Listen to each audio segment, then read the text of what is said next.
Okay, let's continue. Before we prove the Asselas-Golay theorem, it's a very important theorem. Before it, let's define another concept, definition.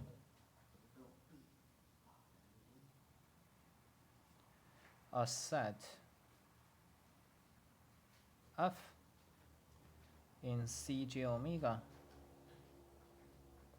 it's a set of functions. A set F in Cj omega is equicontinuous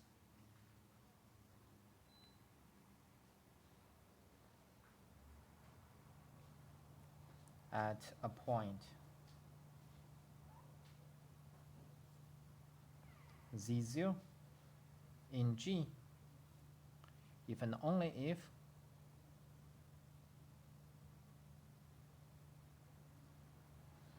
for every epsilon greater than 0 there is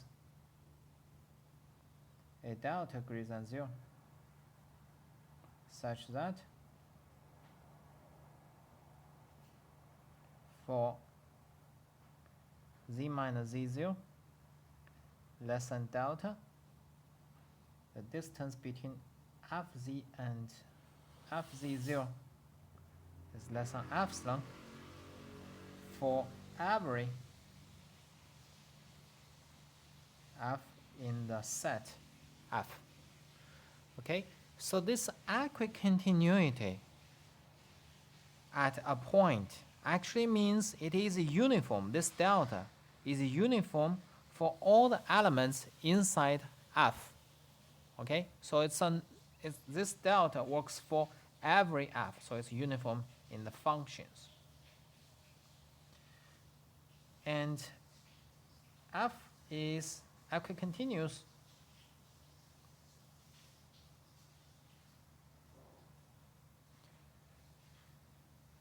over a set E in G if for every epsilon greater than 0 there is a delta greater than 0 such that for z and z prime in E and the distance between z and z prime is less than delta, then the distance between fz and fz prime is less than epsilon for all function f in f. So here we are talking about the equicontinuity over a set. When you have this domain over a set, it means it's uniform over the set for the point in the set. Also, it is uniform for the point for the function in the families. Okay, so f is equicontinuous over a set E, then actually we can say f is uniformly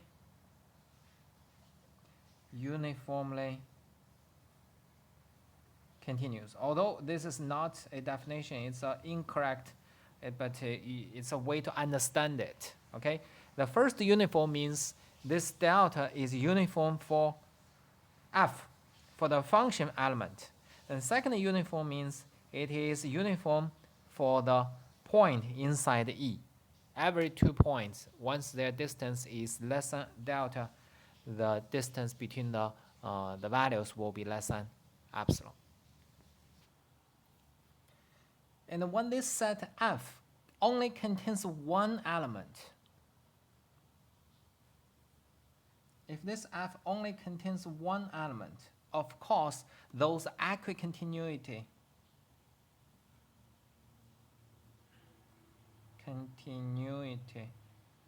is continuity. and uniform equicontinuity over the set is going to be the uniform continuous. Okay. Okay, so because the uniform continuity, so we have the following property. Remember that every continuous function will be uniformly continuous over arbitrary compact set. Okay, every continuous function is uniformly continuous over arbitrary compact set. So here we have a similar result. The proposition 1.22 says, suppose f in Cj omega is equicontinuous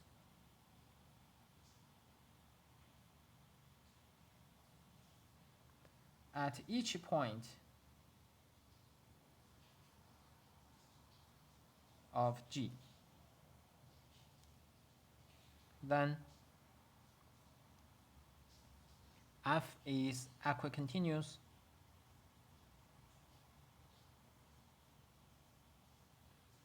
over each compact subset.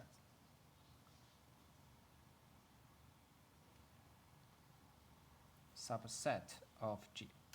So equicontinuity will imply the equicontinuity over the compact set. So the continuity implies uniform continuity over compact set. It's the same idea. Okay, now let's try to prove it. Before we prove it, let's recall so-called the Lebesgue covering lemma. Let me find it. On page 21, at the last line, 4.8, Lebesgue covering lemma. Okay, let's recall because we didn't review it. So if XD is sequentially compact,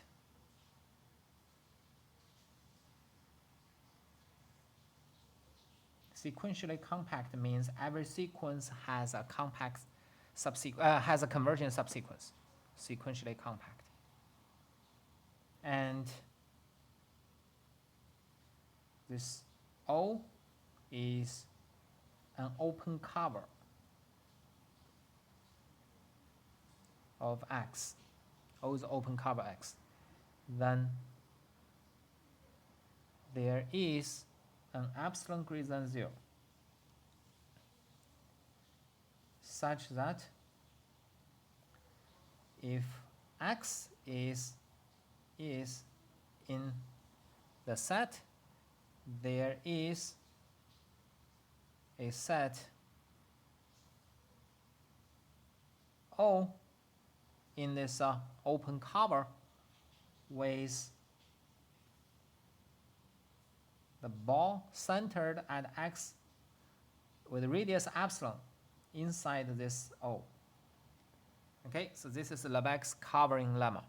The important thing about this lemma is that this epsilon is uniform.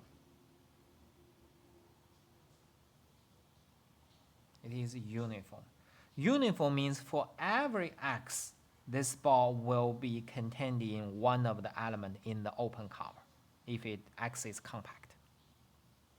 Of course, if this epsilon is not uniform, this is trivial since every element is open. Every element inside this open cover is an open set. X belongs to it, then X is the interior point.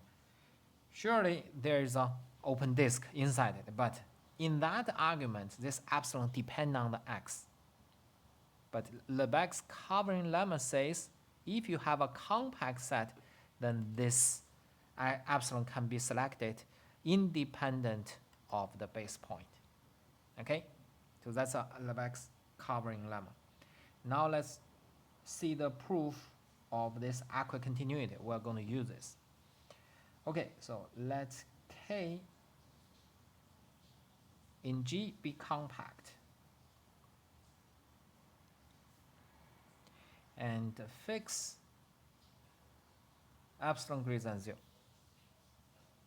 Fix epsilon greater than 0. And for each W inside K, there is a delta W greater than 0 such that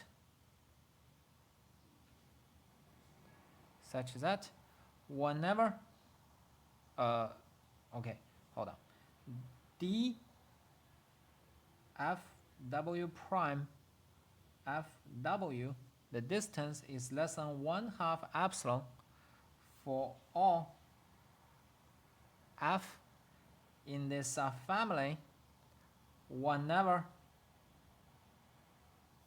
this distance between w and the w prime is less than delta w.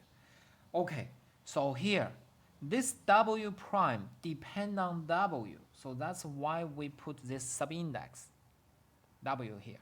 So this one is, it looks like the uniform continuity, but it's not, because this delta depends on this w. W is considered as the center of the disk.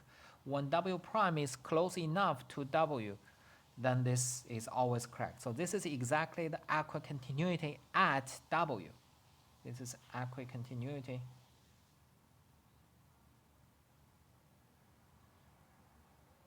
at w. All right, so every point you can find such open disk ball centered at w with radius delta w. Okay, so the collection of the ball w with radius delta w, here w inside K, is an open cover. Is an open cover of K. It's an open cover of K. Okay, then by Lebesgue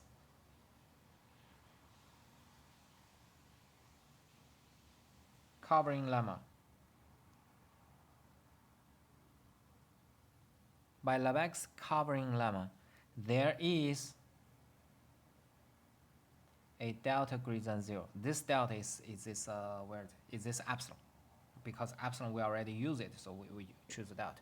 There is a delta greater than 0. This delta is independent of a point W inside K, such that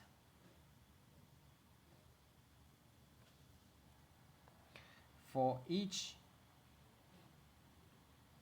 z in K, bz delta is contained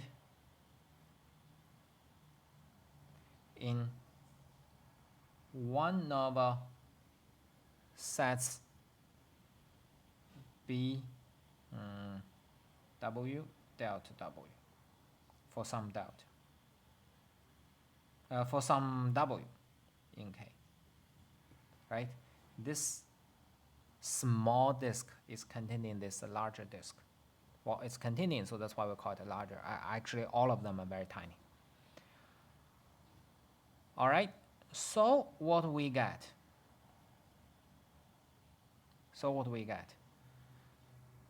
From here,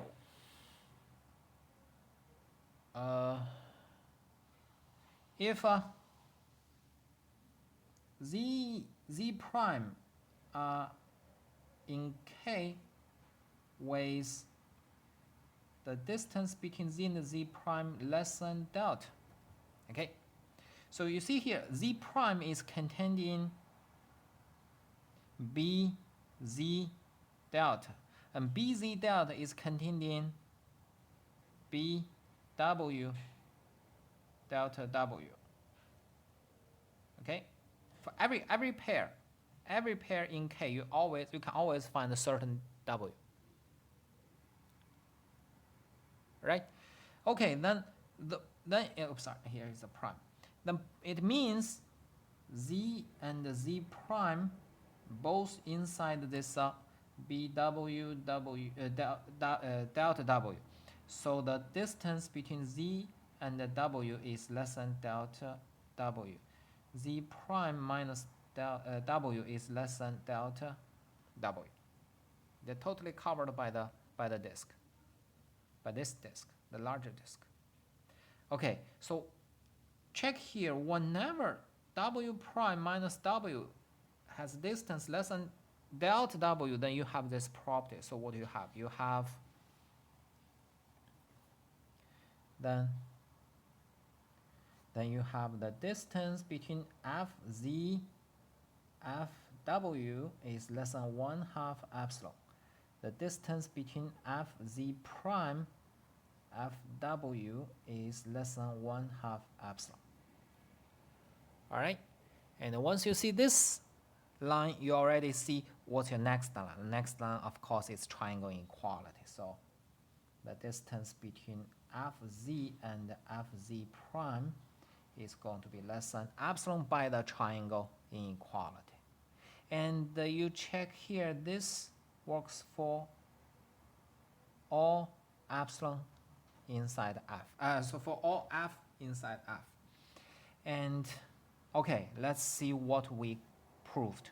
We proved once we fix delta, epsilon, once we fix epsilon, we can find a delta such that whenever z minus z prime less than delta, we have the distance between fz and fz prime less than epsilon for all f in f. What's that? This is equicontinuous. So the f is equicontinuous over k. Every 2 points inside k. See? So we use the Lebesgue covering lemma to include every pair, closed pair, in one disk. This disk is already good enough. Okay?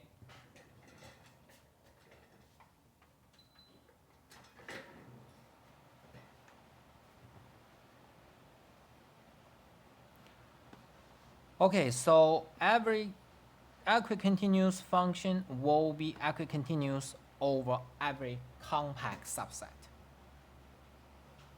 Every compact subset. Now let's state the Ascoli theorem. Ascoli theorem. Theorem says a set f in CG omega is normal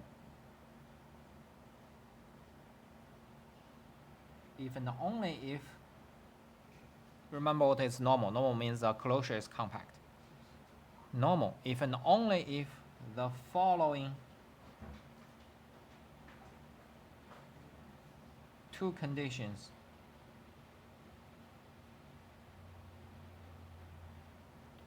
are satisfied.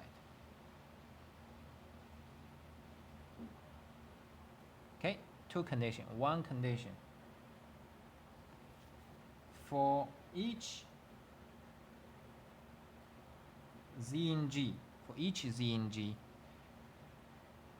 fz, the image for every element f in the set f, this one has compact closure.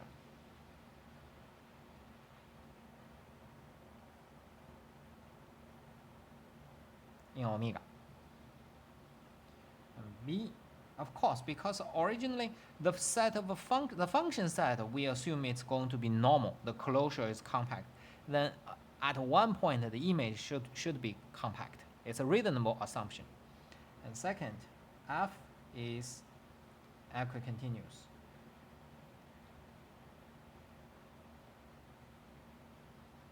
At each point of G.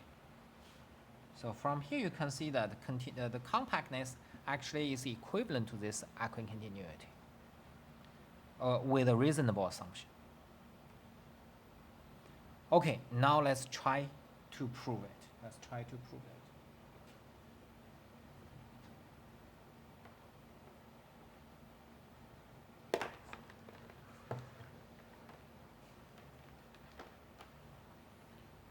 All right. Okay, proof.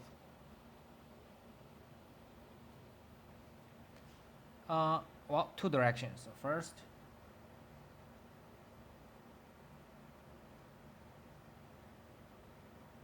we assume that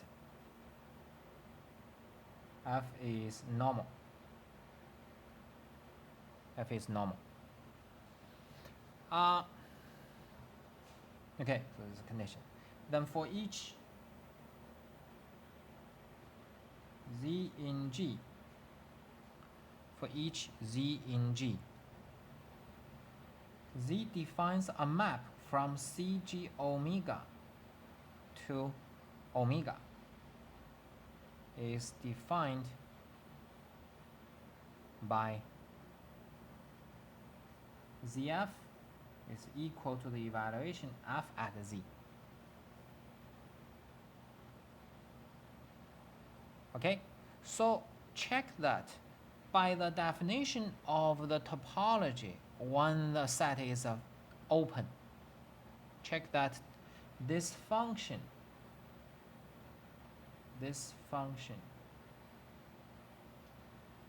is a continuous function. Is a continuous function. Okay, so if you don't remember that, you need to go back. Let me see what is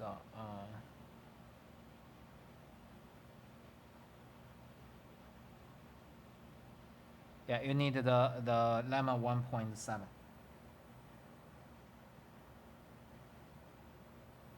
The lemma 1.7, and for this lemma 1.7, you choose a compact set K as a singleton Z. The compact set Z, compact set K is just the set only contains Z. You can prove that. Okay, so try to make this concrete. What is a continuous function? The preimage of open set is open. Okay, the preimage of open set is open, so the function is a compact function. Is a continuous function. Okay, so now you have a function, continuous function, and f is assumed to be normal. F bar is compact. F bar is compact. So the image of the continuous image of a compact set is compact. The continuous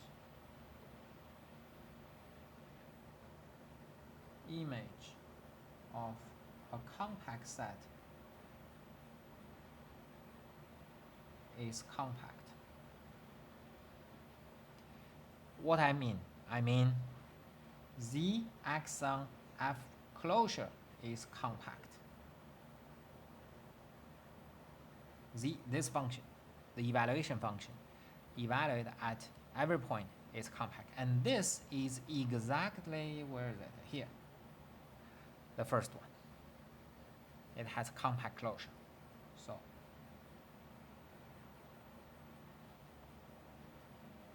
part A is proved. Part A is proved. Okay.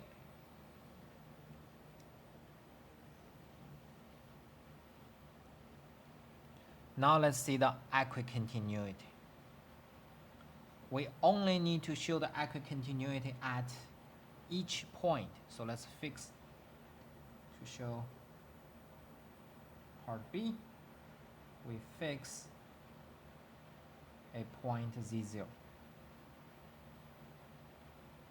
in G. We fix a point in Z0. And equicontinuity, epsilon delta stuff. So let epsilon greater than 0. Okay.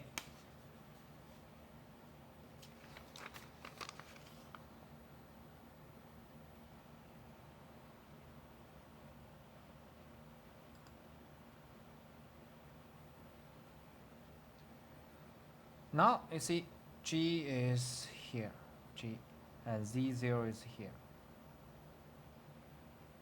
We are going to choose a sufficiently small open disk so that the whole closure is inside the G. So sufficiently small. This is possible because every point is interior point. It has an open disk containing it, and then you choose an even smaller disk. That will be totally, the closure will be inside. So let R greater than 0 such that let means we're going to choose such that the closure of the disk centered at Z0 with radius R, its closure, we call it K, is contained in this set G. Okay? And whenever you have a compact set, well, this is a bounded closed, so G is compact. G is a compact, then remember there's a proposition 1.16. What is a proposition 1.16? Proposition 1.16 says F is normal. Remember, we assume F is normal. If and only if for every compact set,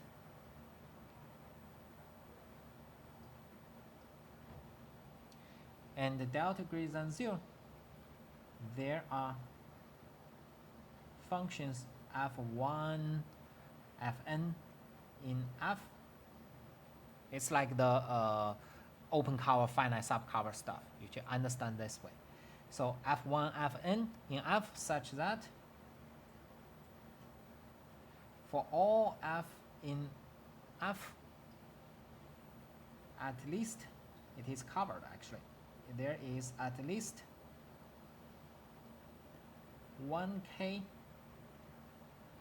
k between 1 and n, with the supremum of the distance between fz and fkz.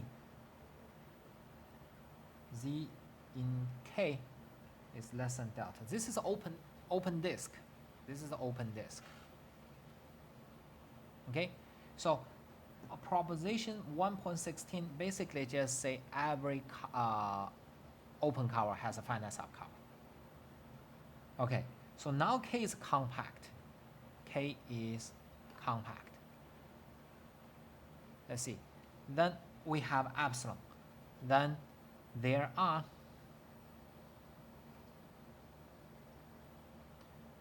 functions f1, fn in F such that for each f in the set F, there is, we just copy it. There is at least one fk with the supremum of the distance between fz and fk of z. Z in k, capital K, this distance is less than epsilon over 3. You will see why we do this epsilon over 3. Definitely we will break something into 3 pieces. Okay? Okay, so it means fz can be approximated by fk of z. We are going to prove equicontinuity. What is equicontinuity at a point? Remember, we are going to prove something like this. The distance between fz and f of z0. Okay? Then how do we do that? We break it like this. F of z, fk of z. Because by this way we can use fk to approximate z. And fz0 and fk of z0. This is, we can also do this. And between them, you're going to use distance of fz of fk of z and fk of z0. We're going to use this one. And this part, there are only finitely many elements. When you have finitely many elements, you can choose a delta satisfy all the continuity. Whenever you have finitely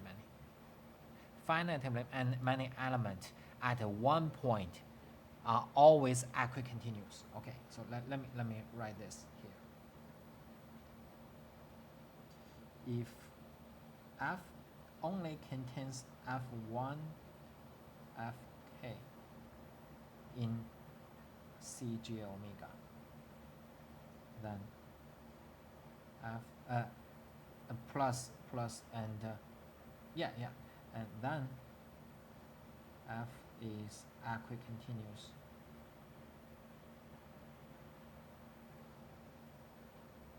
at every point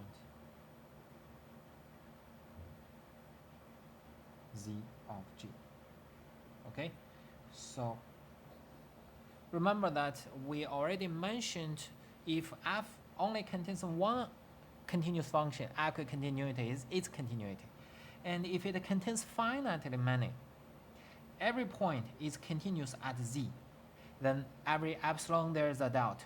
And that delta works for f1, and delta works for f2. Delta can also works for fn, because you can choose a minimum among all different deltas. So again, equicontinuity gives a different definition if this family contains infinitely many functions. If it only contains finitely many functions, it's always equicontinuous. All right? Finite is almost like 1. Okay, so yes, so that's the idea. That's why we get epsilon over 3. You see here, we have this distance, this distance, this distance. We have 3 parts. We have epsilon over 3. And you have fk. Fk is not a problem because, you see, for each z, you may have a 1k. Z0 have a different k, right? Z, you have 1k. Z0 have different k. It doesn't matter. Even you have different k, no, here you have the same k, but when you change z, you may have different k. If that happens, you just get finite many fk. You still work it out. Well, let's see if we need this or not.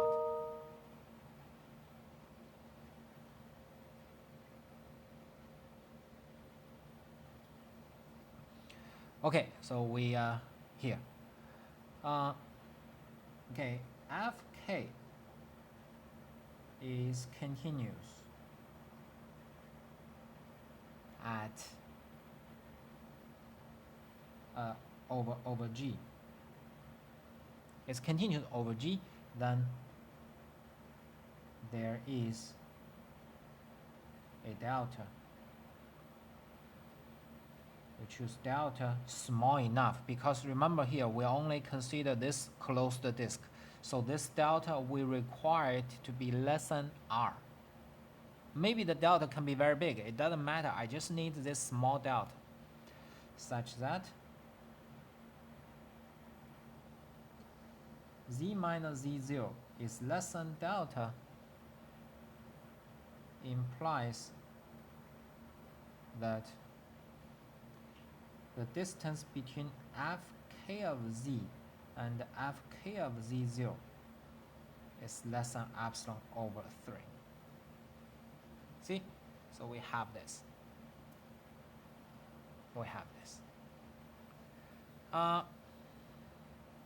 Now we can do what? We can apply this idea. The idea is the following.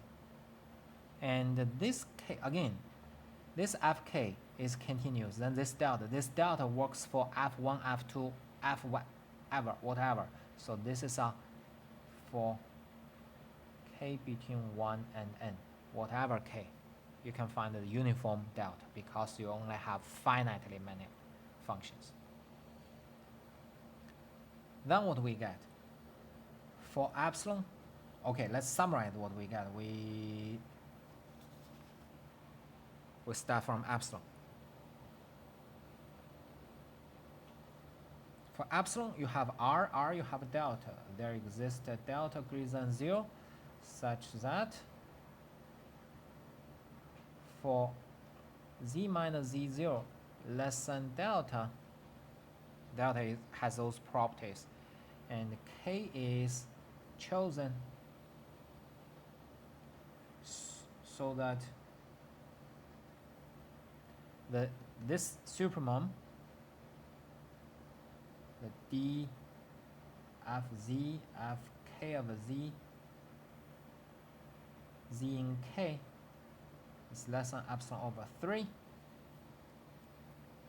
Okay, so this delta works for every k. If you move your z0, you still have the same thing. All right. Okay, so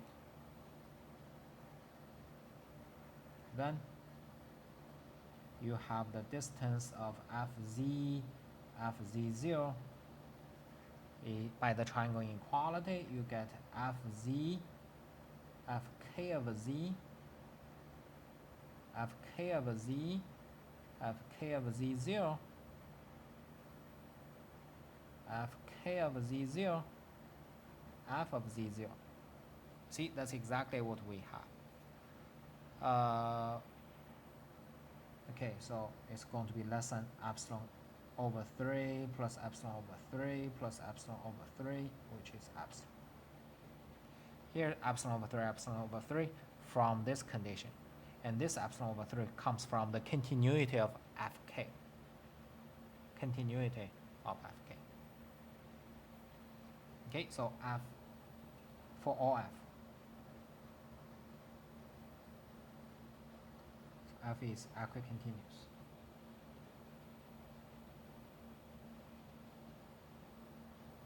At z0 in G.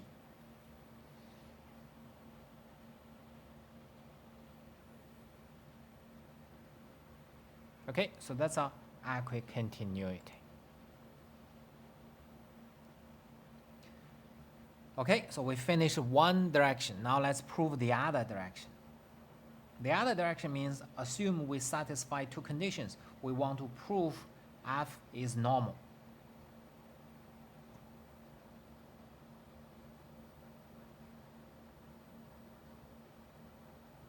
We assume that f satisfies A and B. The evaluation function has a compact closure and the family is equicontinuous. Okay, so the problem is that you're going to show the sequence has a limit. Technically, that's it. The thing is, how do we construct the limit function? So we're going to construct a limit function. To construct a limit function, we use the density of the rational numbers. So here is the construction. It is not that straightforward, but the idea is that we are going to determine the value at rational numbers and then extend it to the irrational numbers. Okay, so let's see the following construction. So let Zn be the sequence of all points in G with rational real and imaginary parts. If it has real and imaginary parts, then this set is countable. Countable means it is a sequence. It's a sequence. Okay. Then we see that all the rational points are dense. The set of rational points is dense. So for all points in G and the delta greater than 0, there exists Zn in this sequence with z minus zn less than delta. This is just a density, the dense property of the rational numbers. Okay, so remember we assume this family satisfies condition A and B. Okay, for each n greater than or equal to 1, we have a lot of point. For each n greater than or equal to 1, let xn be the fzn, f in f, and we take the closure. You see omega. Okay, that's a construction. And we know that this xn with a distance is compact. Is compact in omega by condition A. Condition A means whenever you do the evaluation, the image set has a compact closure. It's not just for the rational, real, and the imaginary part. It's for everything. But here we only use the rational. Okay. We have a sequence of compact set. Then remember the proposition we proved in the last video.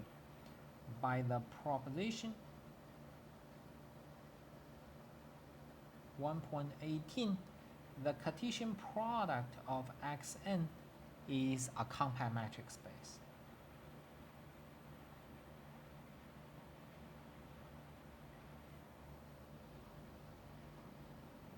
The Cartesian product becomes a compact metric space. Okay, so remember a continuous function is uniquely determined by its value over a dense set. So a continuous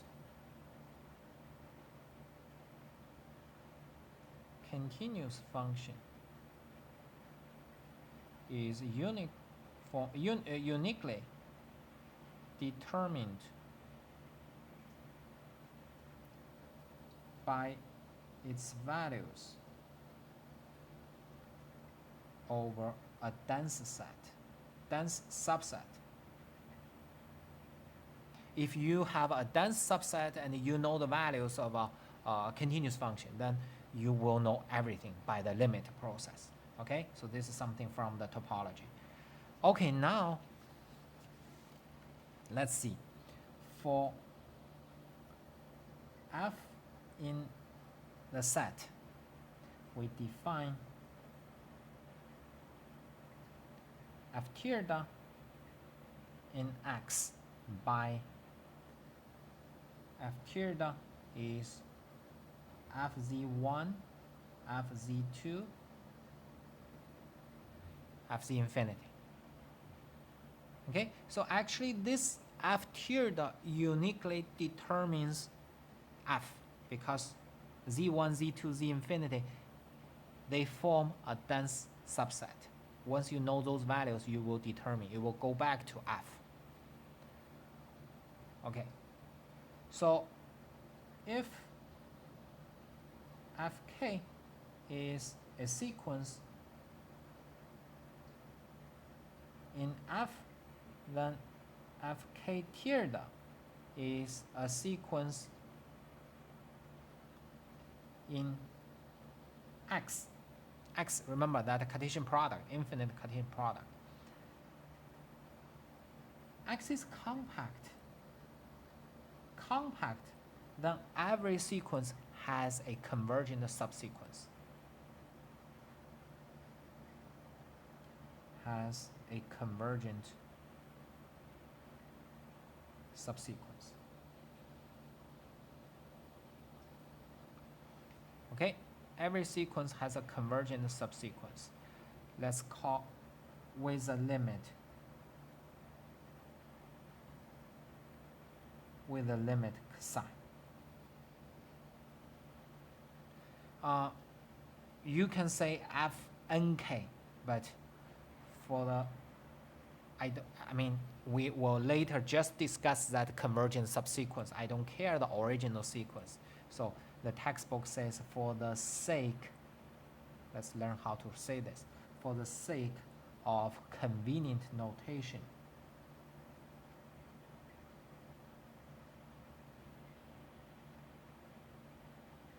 You can also say without loss of generality, the same thing. Assume that fk tiered converges to cosine, we just assume the original sequence itself already converges to cosine. Okay, so the limit k approaches infinity, f k of cosine xn, zn, not xn, is equal to wn. Okay, you get the column. You get a column.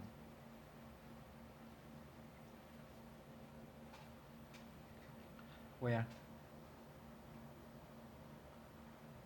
cosine is wn, is a sequence.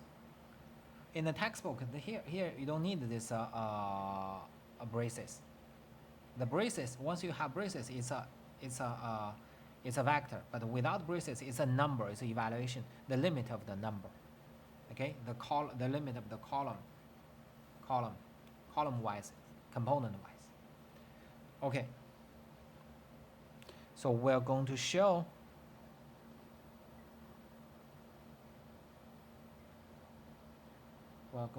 that the function fk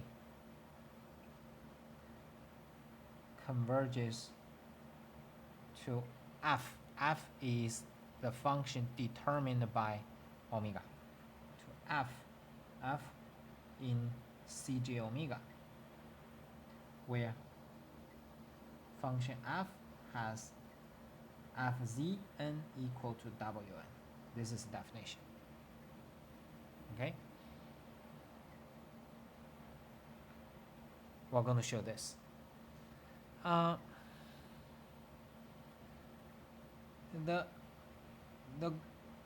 What's the word? The importance, yes, here. The important point is that this one, we only need to consider the behavior of fk over a countable dense subset. Okay, so if we directly say f of zn is equal to wn and try to show f is continuous, that's not a simple job. Okay, so we know that if it converges to f must satisfy this condition. But if we start from this condition and try to prove f is continuous and fk converges to f, it's not that simple. So in order to show fk converges to f, we are going to show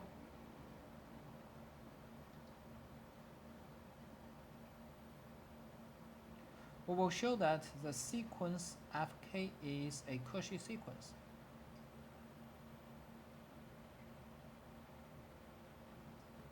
In Cj omega. And it will work. Why? Because remember, we know that Cj omega is complete. Every Cauchy sequence has a limit. Every Cauchy sequence converges. It has a limit, right? So that's the real construction. Okay, so to prove its Cauchy sequence, every epsilon there is a case such that there is a capital N, one mn is greater than capital N. The distance is less than epsilon. That's a Cauchy sequence. So we, instead of using the metric, we use the following thing. So let K be compact in G, and let epsilon greater than 0. Then to show the metric is less than delta or less than epsilon, it is equivalent to show that there is an integer j such that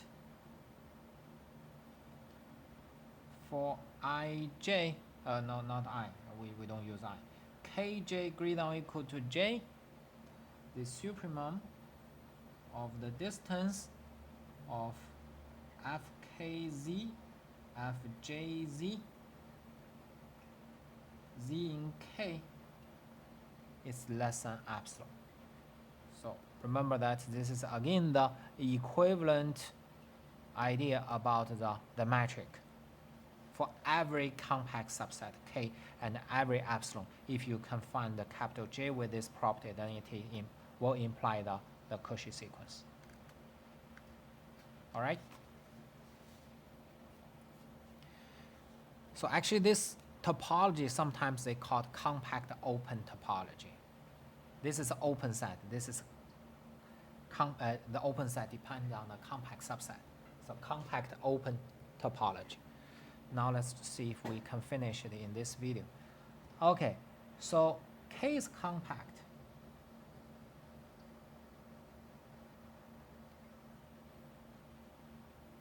Well, I don't think I can finish. Let me stop this part. Later we're going to show this condition. I will continue the proof in the next video. Thank you. I will start from here.